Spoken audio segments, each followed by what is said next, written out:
Allegation has not been proved. All right, ನೀವ್ ಹೇಳಿ ನಮ್ಗೆ 10.5 ಲಕ್ಷ ಎದಕ್ಕೆ ತೊಗೊಂಡಿರಿ ಅಂತ ಹೇಳಿ ಈಗಾದ್ರೂ ಹೇಳಿ. ನಾನು ವೈ ಯು deny ನೀಡೆಡ್ ಮಾಡಿದೆ. ಮನಿ? ಈಸ್ ಅ ಡೆಪ್ಯೂಟಿ ಸೆಕ್ರೆಟರಿ, ಹೌದು. ನಾಟ್ ಏನ ಸಣ್ಣ ಒಂದು ಸಾದಾ ಕುಳ ಅಲ್ಲ ಇವನು. Deputy secretary, how is that? 10,50,000 ರೂಪಾಯಿ ಅಂಡರ್ ಸೆಕ್ರೆಟರಿ ಎತ್ತಿಗೆ ಎದಕ್ ಬೇಕು? Why he needed? Because he told ನಿಂಗ್ ಜಾಬ್ ಕೊಡಿಸ್ತೀನಿ ಅಂತ. That is the allegation. Correct ಇದೆ, ಅಂತವ್ರಿಗೆಲ್ಲ ನಾವು ಮಾಡ್ಲಿಕ್ಕೆ ಬರಲ್ಲ. ಸುಮ್ಮನೆ ಅಲಿಗೇಷನ್ ಅದು. Allegation has not been proved. All right, ನೀವ್ ಹೇಳಿ ನಮ್ಗೆ 10.5 ಲಕ್ಷ ಎದಕ್ಕೆ ತೊಗೊಂಡಿರಿ ಅಂತ ಹೇಳಿ ಈಗಾದ್ರೂ ಹೇಳಿ. ನಾನು ವೈ ಯು deny ನೀಡೆಡ್ ಮಾಡಿದೆ. ಮನಿ? ಈಸ್ ಅ ಡೆಪ್ಯೂಟಿ ಸೆಕ್ರೆಟರಿ, ಹೌದು. ನಾಟ್ ಏನ ಸಣ್ಣ ಒಂದು ಸಾದಾ ಕುಳ ಅಲ್ಲ ಇವನು. Deputy secretary, he wants to defame the government saying that ಇಷ್ಟು ಅಮೌಂಟ್ ಕೊಡ್ತೇನೋ, ಇಷ್ಟು ಅಮೌಂಟ್ ಕೊಟ್ಟು ಜಾಬ್ ಕೊಡಿಸ್ತೇನೆ ನಿನಗೆ. And see what is that job? FDC ಅಂತ. FDC ಗೆ ಕ್ವಾಲಿಫಿಕೇಶನ್ ಇಲ್ಲ, ಅಲ್ಲಿ ಅನೌನ್ಸು ಮಾಡಿಲ್ಲ. APSC ಇನ್ನು 1 ವರ್ಷ ಇದೆ, ಅವ್ರಿಗೆ ಪ್ರಮೋಷನ್ ಅಲ್ಲಿ ಇದೆ. Is become deputy commissioner. he should not. ಇಲ್ಲ, I will not allow him. ಇದುವರೆಗೂ ಒಂದು ಕಂಪ್ಲೇಂಟ್ ಇಲ್ಲ. ಆಲ್ ರೈಟ್, ಅದೇ ಬಹಳ ಇವತ್ತವರೆಗೂ ಒಂದು ಮರ್ಡರ್ ಮಾಡಿಲ್ಲ. ನಾನು ಫಸ್ಟ್ ಮರ್ಡರ್ ಮಾಡೀನಿ ಅಂತ ಹೇಳಿದಂಗ. he is a person, deputy secretary. he should not be permitted 1 minute in the government premises. Is innocent. No, oh, is innocent actually. let him prove that innocence in the God's paradise, not in the court. It should go as a message to these people that if we play mischief, courts will not tolerate. Government has done right thing, but it should have taken criminal action against you. RTGS in the transfer matter. Yes, sir. You have transferred the money by RTGS. ಅದು admit ಮಾಡ್ಕೊಂಡಿರೋದ್ರಿಂದಾನೇ problem ಆಗಿರೋದು. ಅದರಿಂದನೇ problem ಆಗೋದು. ಈಗ ನಾನ್ deny ಮಾಡಿದೆ. ನೀವು deny ಮಾಡಿಲ್ಲ, degree ಆಗಿದೆ ನಿಮ್ಮ ಮೇಲೆ. ಡಿಗ್ರಿ ಆಗಿಲ್ಲ. ಲೋಕದಲ್ಲ ಡಿಗ್ರಿ ಆಗಿದೆ. ಇಲ್ಲ, ಲೋಕ ಅದಾಲತ್ ಡಿಗ್ರಿ ಆಗಿಲ್ಲ. ಬನ್ನಿ 200 ಅದು joint memo bani in the court of the 50th ACM at Bangalore. So ಹೌದು. Check that the complaint has filed the complaint against. Check ಕೊಟ್ಟಿದ್ದಾಯ್ತು. ಪೊಲೀಸ್ ಸ್ಟೇಷನ್ ಅಲ್ಲಿ by post they received the. You are under secretary. Many police will be at your beck and call. You are not some FDC. ಕುತ್ಕೊಂಡ ನೀವು. ಅಲ್ಲ, ಅದು ಓದ್ತೀನಿ ಚೆಕ್ಗಳು ಯಾವ ತರ ತಗೊಂಡ್ರು ಅಂತ ಹೇಳಿ. ಹೇಳ್ತೀರಿ, ಬಟ್ ದುಡ್ಡು ವಾಪಸ್ ಹಾಕಿ ಕೊಟ್ರಿ. Why did you pay back 10 lakh ರೂಪಾಯಿ ಹೆದರಿಸ್ತಾ ಅಂತ ಕೊಟ್ಬಿಡ್ತೀರಾ? ಅದೇ ತಪ್ಪಾಗಿತ್ತು. That is not your case. Where have you taken? What is your defense? Let us read the defense statement. ನೀವೆಲ್ಲರೂ ಒಂದ್ ಕಡೆ ಹೇಳ್ಬೇಕಿತ್ತು. 2 ಲಕ್ಷ ಈ ಕಾರಣಕ್ಕೆ ಬೇಕಿತ್ತು ನನಗೆ. ಅಲ್ಲ, ಬೈ ಫೋರ್ಸ್ ಪೊಲೀಸ್ ಸ್ಟೇಷನ್ ಅಲ್ಲಿ ಚೆಕ್ಸ್ ತಗೊಂಡಿದ್ದು. Actually. That is not available to you. You are under secretary. You are not FDC. Under secretary, but I am the government employee. Under secretary is There is some blackmailing. no. Transaction of business rules. Under secretary exercises all powers of secretary unless otherwise stated. Business Same- transaction rules not. ಆಮೇಲೆ same complainant has given his written categorical statement before the same respondent government. ಅವ್ರಿಗೂ ನಮಗೂ ಏನ್ ಸಂಬಂಧ ಇಲ್ಲ. I'll read this. The court may presume the existence of any fact which it thinks likely to have happened, regard being had to the common course of natural events, human conduct, public and private business in their relation to the facts of the particular case. All ಚಂದ ಮಾಡಿದ್ದಾರೆ, beautiful ಇದೆ. One of the best sections. ನಾನು ಪ್ರತಿ ದೂರ ಕೊಟ್ಟಿದ್ದೀನಿ ಕಂಪ್ಲೇಂಟ್ಗೆ actual ಆಗಿ. They have entered Page into number. compromise. Page number 46 ನಾನು dismissal ಮಾಡಿದ್ದಾರೆ. Page number 211. It is a joint memo filed by you and. Yes. No, yeah. Joint memo. RTGS in the transfer matter. Yes, sir. You have transferred the money by RTGS. ಅದು admit ಮಾಡ್ಕೊಂಡಿರೋದ್ರಿಂದಾನೇ problem ಆಗಿರೋದು. ಅದರಿಂದನೇ problem ಆಗೋದು ಈಗ. The accused has agreed to pay check amount of 7,50,000 to the complainant, has paid rupees 1 lakh by way of cash. ಅಲ್ಲ, 217 ನಲ್ಲಿ the complaint further agrees to withdraw all the complaints filed against the accused before the police station or any authorities. Because at least he got back his money. ಇಲ್ಲರ ಅದನ್ನು ತಿಂದು ಕೊಡ್ತಿದ್ರು ಅವನು. ಅವ್ರಿಗೆ ಮನಿ ಬೇಕಾಗಿತ್ತ. ಯಾವುದೋ ರೀಸನ್ಗೆ ಅಂತ ಹೇಳಿ ಒಂದು ರೀಸನ್ ಬರ್ಬಿಟ್ರು. ಆ ರೀಸನ್ಗೆ ಇಲ್ಲ KPSC ನಲ್ಲಿ ಕಾಲ್ಫರ್ ಮಾಡಿರೋದಲ್ಲ, ಅವ್ರ ಎಜುಕೇಶನ್ ಕ್ವಾಲಿಫಿಕೇಶನ್ ಇಲ್ಲ, ಕಂಪ್ಲೇನೆಂಟ್ಗೆ ಯಾವುದೂ ಇಲ್ಲ. ಅದು ಯಾರ್ದು ಸುಮ್ಮನೆ ಒಂದು ಇದು ಮಾಡಿದ್ದಾರೆ. ಮಾಡಿದ್ರೆ ನೀವು ಬಿಡ್ತೀರಾ? Under secretary. ಅಲ್ಲ, ಡಿಸ್ಮಿಸಲ್ ಆಫ್ ಎಂಪ್ಲಾಯಿ ಬರುತ್ತಾ ಇದಕ್ಕೆ. Correct. He has been dismissed. ಬರ್ಕೊಳ್ಳಿ. ಮಿಲಟ್ಸ್ Petitioner is not. ಅಲ್ಲ ನಾನು ಬರ್ದಿದ್ದೀನಿ ಕೆಟಿಕಾರಿಕಲ್ ಆಗಿ ನಾನು Huh? ಪೊಲೀಸ್ ಸ್ಟೇಷನ್ಗೆ ನನಗೆ ಬೈ ಫೋರ್ಸ್ ಚೆಕ್ಸ್ ತಕೊಂಡ್ರು. Now we are asking you, please what action you took against police ಏನ್ ಮಾಡ್ಲಿಲ್ಲ ಹಂಗೆ ಬಿಟ್ಬಿಟ್ರ? You are under secretary. Please Your place is elsewhere. Where you have proximity to the powers that be. ಯಾರೋ STC FTC ಮಾಡಿ I would have understood ಏನೋ ಮಾಡಿದ ಬಿಡಪ್ಪ. ಅಲ್ಲ ನಾನು ಪೊಲೀಸ್ ಸ್ಟೇಷನ್ಗೆ ರಿಟರ್ನ್ ಕಂಪ್ಲೇಂಟ್ ಕೊಟ್ಟಿದ್ದೀನಿ. ಯಾವತ್ತು ಕೊಟ್ಟಿ? Detail ಆಗಿ. Take out. When Lord's did you give kindly. that? When did you give that? Yes, police complaint.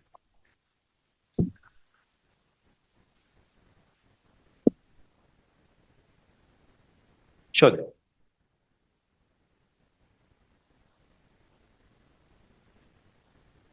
ಮೂಲ ಸೌಲಭ್ಯ ಅಭಿವೃದ್ಧಿ ಇಲಾಖೆಯಲ್ಲಿ ಅಧೀನ ಕಾರ್ಯದರ್ಶಿಯಾಗಿ ಕಾರ್ಯನಿರ್ವಹಿಸುತ್ತಿರುವ ನಾನು ತಮ್ಮಲ್ಲಿ ವಿನಿಸುವುದೇನೆಂದರೆ ನನ್ನ ವಿರುದ್ಧ ಶ್ರೀ ದಿನೇಶ್ ಟಿಜಿ ಅವರು ಮಾನ್ಯ ಮುಖ್ಯ This is your reply to show cause notice. Where is the Please. police complaint? Yes ಅದು ಓದ್ತೀನಿ. ಪೇಜ್ ನಂಬರ್ 5-6 5-2 ನಲ್ಲಿ ಕನ್ನಡದಲ್ಲಿದೆ, ಅದು English translation. 5-2. 5-2 page number 5-2 This is 5/12/2019, please. when he had given the complaint. After receiving the checks by me in the police station by force, thereafter I given this complaint. By force, 39/2019 ನಲ್ಲಿ by force they have received the checks in the police station. Thereafter I have given this complaint. by mentioning- Which paragraph? Page number 5-3 second ಪ್ಯಾರಾನಿಂದ start ಮಾಡಿ. ದಿನೇಶ್ ಇವರು ನಾನು ಸರ್ಕಾರಿ ನೌಕರನೆಂದು ತಿಳಿದುಕೊಂಡು April ತಿಂಗಳಲ್ಲಿ ಮೊದಲ ವಾರದಲ್ಲಿ ನನ್ನ ಹತ್ರ ಬಂದು, ಸಾರ್ ಮಹಂತೇಶ್ ಮತ್ತು ನಾಗಪ್ಪ ಇವರುಗಳು ನನಗೆ ಉದ್ಯೋಗ ಕೊಡಿಸಲಿಲ್ಲ ಮತ್ತು ಹಣವನ್ನು ವಾಪಸ್ ಕೊಡುತ್ತಿಲ್ಲ, ನಿಮ್ಮ ಹೆಸರನ್ನು ಹೇಳಿದ್ದಾರೆ, ಆದ್ದರಿಂದ ಅವರು ಕೊಡಬೇಕಾಗಿರುವ ಎಲ್ಲ ಹಣವನ್ನು ನೀವೇ ಕೊಡಬೇಕು, ಇಲ್ಲವಾದರೆ ನಿಮ್ಮ ಕಚೇರಿಯಲ್ಲಿ ವಿಷವನ್ನು ಕುಡಿಯುತ್ತೇನೆ ಎಂದು ನನಗೆ ಭಯ ಹುಟ್ಟಿಸಿ ಕಚೇರಿಯಲ್ಲಿ ತುಂಬಾ ತೊಂದರೆ ಕೊಟ್ಟಿದ್ದಲ್ಲದೆ ಮಣಿ ಹತ್ರ ಯೂನಿಫಾರ್ಮ್ನಲ್ಲಿಯೇ ಹಗಲು ರಾತ್ರಿ ಅನ್ನದೆ ಬಂದು ನಡು ರಸ್ತೆಯಲ್ಲಿ ನಿಂತು ಗಲಾಟೆ ಮಾಡಿ ಜಗಳ ಮಾಡಿರುತ್ತಾರೆ. ಅನಂತರ ಮನೆಯ ಹತ್ರ ದಿನವೂ ನನಗೆ ಮತ್ತು ನನ್ನ ಪತ್ನಿಗೆ ಭಯ ಹುಟ್ಟಿಸಿ ಎದುರಿಸಿ ನಿಮ್ಮ ಎಲ್ಲರ ಮಾನವನ್ನು ಕಲಿಯುತ್ತೇನೆ ಎಂದು ಹೇಳಿ ಮಾನಸಿಕವಾಗಿ ಹಿಂಸೆ ನೀಡುತ್ತಿದ್ದಾರೆ. ನನ್ನ ಪತ್ನಿಯು ಈಗಾಗಲೇ ಸುಮಾರು 18 ವರ್ಷಗಳಿಂದ ಅನಾರೋಗ್ಯದಿಂದ ಬಳಲುತ್ತಿದ್ದು, ದಿನೇಶ್ ಅವರಿಂದ ದಿನವೂ ಭಯದಿಂದ ಮಾನಸಿಕವಾಗಿ ಖಿನ್ನತೆಗೆ ಒಳಗಾಗಿ ನೋವನ್ನು ಅನುಭವಿಸುತ್ತಿದ್ದಾರೆ. ದಿನಾಂಕ 16 ರಾಜಾನ ಆರಕ್ಷಕ ನಿರೀಕ್ಷಕರು ನನ್ನನ್ನು ಕರೆಸಿಕೊಂಡು ನೀನೇ ಎಲ್ಲ ಹಣವನ್ನು ದಿನಾಂಕ 30/10/2019 ಒಳಗಾಗಿ ಕೊಡಬೇಕೆಂದು ಕೇಳಿ ಠಾಣೆಯಲ್ಲಿ ದಿನೇಶ್ ಅವರಿಗೆ 10,50,000 ರೂಗಳಿಗೆ ಒಟ್ಟು 5 ಚೆಕ್ಗಳನ್ನು ಕೊಡಿಸಿರುತ್ತಾರೆ. ಅನಂತರ ಆರಕ್ಷಕ ಉಪ ನಿರೀಕ್ಷಕರು ಹೇಳಿದ್ದಾರೆಂದು ಅವರ ಮಾತಿಗೆ ಬೆಲೆ ಕೊಟ್ಟು ನನ್ನ ಪತ್ನಿಯ ಬಂಗಾರದ ಮಾಂಗಲ್ಯ, ಸರ ಮತ್ತು ಇನ್ನಿತರೆ ಒಡವೆಗಳನ್ನು ಮಾರಿ ನನ್ನ ಕಡೆಯಿಂದ ರೂ 4.5 ಲಕ್ಷಗಳನ್ನು ಕೊಟ್ಟಿರುತ್ತೇನೆ. ದಿನೇಶ್ ರವರು ನನಗೆ ನೀಡಿದ ತೊಂದರೆಯ ವಿಚಾರವನ್ನು ನಾಗಪ್ಪನಿಗೂ ಮತ್ತು ಮಹೇಂತೇಶ್ ಇವರಿಗೆ ತಿಳಿಸಿ ಅವರು ಕೊಟ್ಟಿರುವ ಹಣವನ್ನು ನೀವು ವಾಪಸ್ ಕೊಡುವಂತೆ ತಿಳಿಸಿದಾಗ ಅವರು ಸಹ ಗುಲ್ಬರ್ಗಾದಲ್ಲಿ ರೂ 5 ಲಕ್ಷಗಳನ್ನು ದಿನೇಶ್ ಅವರಿಗೆ ಈಗಾಗಲೇ ಕೊಟ್ಟಿರುವುದಾಗಿ ತಿಳಿಸಿರುತ್ತಾರೆ. ಹೀಗೆ ಒಟ್ಟಾರೆ ಬನ್ನಿ ನೆಕ್ಸ್ಟ್ ಯಾರಿಗೋ ಏನೇನೋ ಟ್ರಾನ್ಸಾಕ್ಷನ್ 61 ಓದಿ, 61 ಓದಿ page. Your client is a member of scheduled caste. Why he did not lodge a complaint before the commission or before a concerned authority saying this person is blackmailing me? That's what this complaint ಅಲ್ಲಿ ಹೇಳಿದ್ದಾರೆ. Come to page 61. 61 ನಲ್ಲಿ ಇದು joint memo. Your memo. You had filed it before the court. We have settled this one. I am paying 7,50,000. Another 3,50,000 we are paying by way of cash. That is why it is not required. Regularity of the proceeding. Court proceeding idu. This is the stand that you took before the court. That is what by force they have received the checks. You And should check have, you bounce- should have told. check I will bounce face case the case. filed. ಆಮೇಲೆ ಇಲ್ಲಿ Pen. Joint ಮೆಮೊದಲ್ಲಿ ಅವರು ವಿತರ ಮಾಡ್ತಾ ಇದಕ್ಕೋಸ್ಕರ ಇಲ್ಲ ಇದರಲ್ಲಿ ಇದು ನಾವೇ ಕೊಟ್ಬಿಡ್ತೇವೆ relief. ನೋಡಿಲ್ಲ ನಮ್ಗಿತ್ತು ನಾವ್ ಯಾಕೆ ವೈ ವಿತ್ ಹೋಲ್ಡ್ ರಿಲೀಫ್ ಇಂಥವ್ರಿಗೆಲ್ಲ ಕೊಡಕ್ ಬರ್ತದನ್ನ. ಅಲ್ಲ ಇದು ನಿಜವಾಗಿ ನಡೆದಿರೋದಲ್ಲ. ನಾನು ಅದಕ್ಕೋಸ್ಕರ ನಾನು ಕಂಪ್ಲೇಂಟ್ ಕೊಟ್ಟಿದ್ದೀನಿ ಕಮಿಷನರ್ಗೆ. What about the court proceeding? Because There is a constitutional. ಅದು regarding money transactions, not regarding by this misconduct ಇದರಲ್ಲೆಲ್ಲ. ನಿಮ್ಮ ರಿಪ್ಲೈ ಸ್ಟೇಟ್ಮೆಂಟ್ ನಲ್ಲಿ ಏನಂತ ಹೇಳಿದ್ರಿ? ಶೋಕಾದ್ ನೋಟಿಸ್ ಏನಂತ ಉತ್ತರ ಕೊಟ್ರಿ? ಪ್ಲೀಸ್ ಕೂತ್ಕೊಳ್ಳಮ್ಮ ಒಂದೇ ನಿಮಿಷ. We may impose heavy costs so that it will become example to the other people. ಇಲ್ಲ ಆ ತರ ಕೇಸಲ್ಲ. Where is your ಶೋಕಾದ್ ನೋಟಿಸ್ಗೆ ಯಾವ್ದು ರಿಪ್ಲೈ ತೋರಿಸಿ? 68. ಅದು ನಾನ್ ತಗೊಂಡಿದ್ದೇನು ಅಂತ ಅವರು ಹೇಳಿಲ್ಲ ಮೊದಲು. ನೀವು ತಗೊಂಡಿದ್ರೆ ವುಡ್ ಹ್ಯಾವ್ ಅಂಡರ್ಸ್ಟುಡ್. ಇನ್ನೊಬ್ರು ತಗೊಂಡಾರೆ ಹಂಗಾಗಿ ಕೊಟ್ರಿ ಅಂತ ಹೇಳಿದ್ರು ನೀವು ಹೆದರಿ ಬಿಟ್ರಿ, ಕೊಟ್ಟು ಬಿಟ್ರಿ ಅಂತ ಹೇಳ್ತಿರ್ಲ. ಅಷ್ಟ್ ಹೆದರ್ತಾರ ಇವರೆಲ್ಲ? ಪೊಲೀಸ್ ಸ್ಟೇಷನ್ ಅಲ್ಲಿ by post they received the cheques. Where is the complaint against the police? ಅದೇ ನಾನು ಓದಿತ್ತು. Why did you agree before the court that we have amicably settled? I have given the money back to him and you are paying remaining amount by RTGS. ಅದು contest ಮಾಡಕ್ಕೆ ನಾನು government employee ಅಂತ ಹೇಳಿ ಭಯಪಡ್ಕೊಂಡು.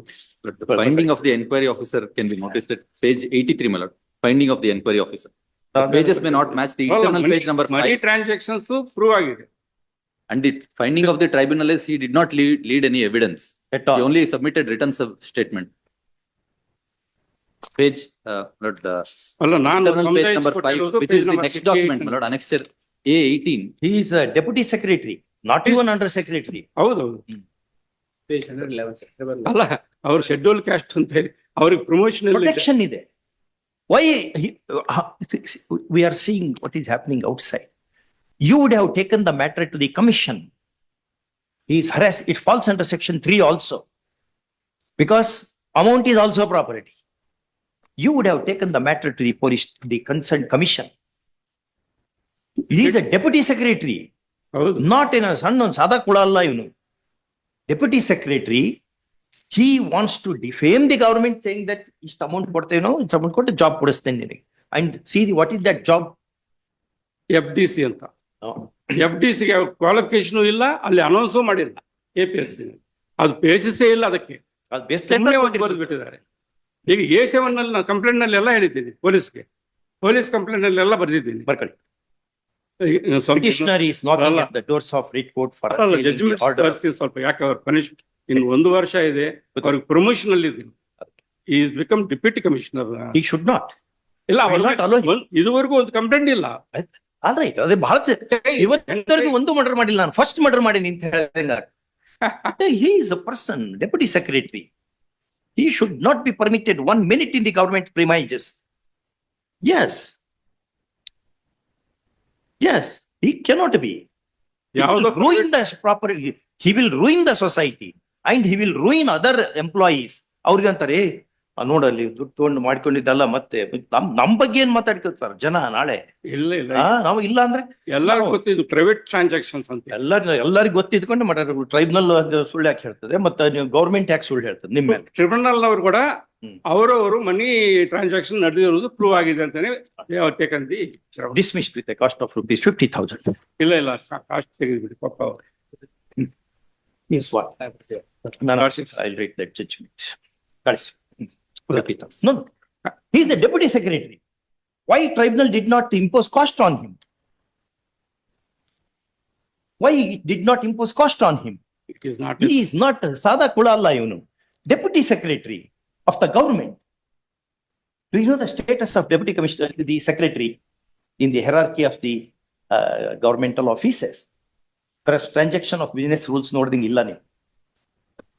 ಅಲ್ಲ ಅದು First 50,000. ನಿಜ genuine ಇತ್ತು ಅಂದ್ರೆ ನೀವೇ ನೋಡಿ ನಾವು ಯಾವ ರೀತಿ ಕೆಲಸ ಮಾಡ್ತೀವಿ.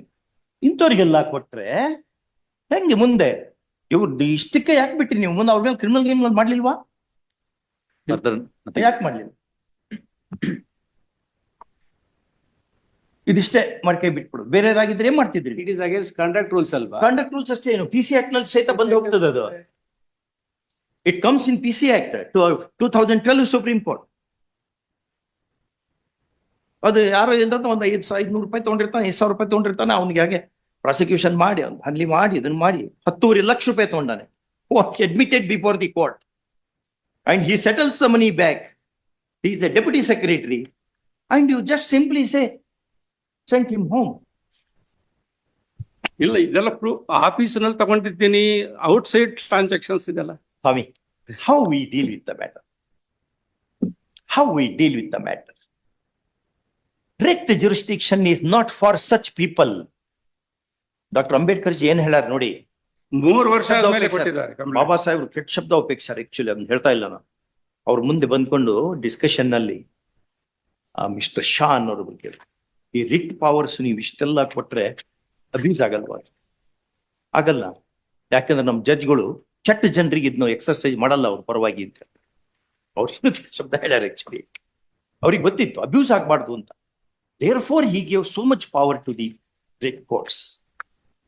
ನೀವೇ ನೋಡ್ಕೊಳ್ಳಿ, ಪಾಪ ನಿಮ್ ಕ್ಲೈಂಟು, ನೀವು ಪಾಪ ಇವರ ವೆರಿ ಇಲ್ಲ, ಇಲ್ಲ, ನಾನು ಅಡ್ವೊಕೇಟ್ ಎಗ್ರಿ I know personally ಅವನಿಗೆ he is innocent. oh, He is innocent actually. let him prove that innocence in the God's paradise, not in the court. That's why. ಅದು Dismissed with a cost of rupees 50,000. Yes. It should go as a message. Cost It should go as a message to these people that if we play mischief, courts will not tolerate. Government has done right thing, but it should have taken criminal action against you. Is ಇಲ್ಲ that right? Checks by force in police station ಅಲ್ಲಿ ತಗೊಂಡಿದ್ದಾರೆ. ನೀವು ಸಹಿತ ಬಹಳ matters ನೋಡಿರ್ತೀವಿ. ನಮ್ಮಲ್ಲಿಯೂ ಸ್ವಲ್ಪ accumulated, ನಿಮ್ಮಷ್ಟು ವಿಜ್ಡಮ್ ಇರ್ಲಿಕ್ಕಿಲ್ಲ. But we have also It is right. accumulated wisdom. And you are a very persuasive advocate, we agree. Not for such people. ಅಲ್ಲ, ಈ ಅಡ್ಮಿಟ್ ಮಾಡ್ಕೊಂಡು ನಾನು ಚೆಕ್ಸ್ ಕೊಡ್ಲಿಲ್ಲ. ಬೈ ಫೋರ್ಸ್ ಪೊಲೀಸ್ ಸ್ಟೇಷನ್ ಅಲ್ಲಿ ದೇವ್ ರಿಸೀವ್ಡ್ ದಿ ಚೆಕ್ಸ್. ನಾನು complaint Cost ಬೇಡ, cost. All dismissed. ಚಲೋ. Number 30, CM Nagabhushana.